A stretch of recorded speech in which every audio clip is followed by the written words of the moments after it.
And if you haven't already subscribed, make sure you hit that subscribe button so you can stay tuned for my next sweet video about Duralast sockets. For this video, we'll be focusing on the Napa 56-piece quarter-inch socket set. This set includes both SAE and Metric, both in shallow and deep sockets. This is a socket set, so this doesn't include all those little bit drivers and Allen keys.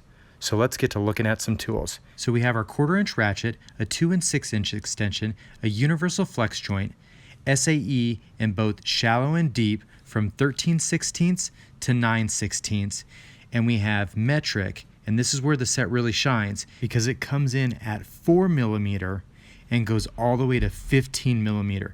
So that's 26 total pieces of Metric sockets. It also includes 3 Torx bit sockets and 3 hex bit sockets. So next we'll look at the ratchet. And remember guys, this is a 7 to 8 year old ratchet and it is very similar to GearWrench. And I should have one, wait, I don't. That was a flex head. Let's try that again. And this ratchet is really similar to the GearWrench one.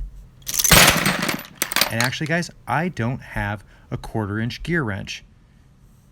I just have the flex head. So we're gonna compare it to that.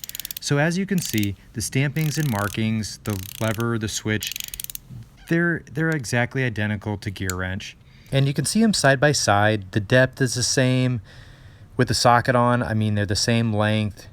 And this Napa, again, is just a dead ringer for GearWrench because it was made by Apex Tools. Now let's look at 2 deep sockets with the GearWrench on the left and the Napa on the right. You can see that the knurling on them is the same.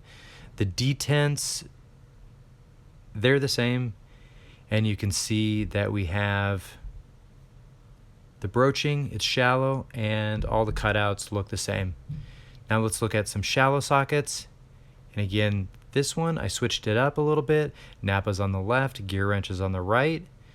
You can see that the knurling again is the same, the broaching is the same, the detents are the same, and at the end of the day I essentially get that GearWrench clone because they are identical in pretty much every facet that I looked at.